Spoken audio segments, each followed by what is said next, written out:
ఊసుకాన్లోనికి ఉద్దర ముచ్చట్లు ఎక్కువ అంటే పాస్పాన్లోనికి ఫాల్తు మాటలకి ఏం తక్కువ అన్నారట వెనుకట. అట్లనే ఉన్నాయట మాజీ ఎమ్మెల్సీ కవిత ముచ్చట్లు కూడా. ఏదో బట్టగాల్చి మీదేసి హరీష్ రావును బద్నాం చేద్దామని చూసింది కానీ ఆ మంట తనకే అంటుకునేటట్టున్నదట అసలు నిజము. రేవంత్ రెడ్డి సర్కార్లో ఒక్క హరీష్ రావు నియోజకవర్గం సిద్దిపేటకి అండర్ గ్రౌండ్ డ్రైనేజీ పనులకు పైసలు ఎట్లొస్తాయి, సీఎం రేవంత్ రెడ్డి మాజీ మంత్రి హరీష్ రావులు ఒకటి కాదా అన్నట్టు మాట్లాడింది కదా కవిత. మరి ఆ ముచ్చట నిజమేనా అంటే లోతు పోతే లోకం గుట్టు తెలుస్తుంది అన్నట్టు. సర్కార్ ఇచ్చిన ఆర్డర్లు ప్రభుత్వ ఉత్తర్వులు చూస్తే కవిత మాటలు ఉత్తేయని తెలుస్తున్నాయట. రేవంత్ రెడ్డి దోస్తాన్ లేదు, లొటపీస్ లేదు. అవి అమృత్ 2.0 పథకం కింద వచ్చిన పైసలు తప్ప ఇంకోటి కాదనేది అస్సలు ముచ్చట. అవి కూడా ఇప్పుడు ఇగురు పెట్టిన నిధులు కావు, హరీష్ రావు మంత్రిగా ఉన్నప్పుడే వచ్చినాయట. ఇక సిద్దిపేట ఒక్క మున్సిపాలిటీకే వచ్చినాయి నిధులు అనేది శుద్ధ తప్పైనట.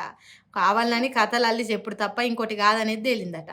మహబూబ్ నగర్కు 603 కోట్లు, వరంగల్కు 551 కోట్లు, కరీంనగర్కు 180 కోట్లు, సిద్దిపేటకు 141 కోట్లు వస్తే ఒక్క సిద్దిపేటకే వచ్చినాయని ఎట్లా చెప్తుంది అంటున్నారు.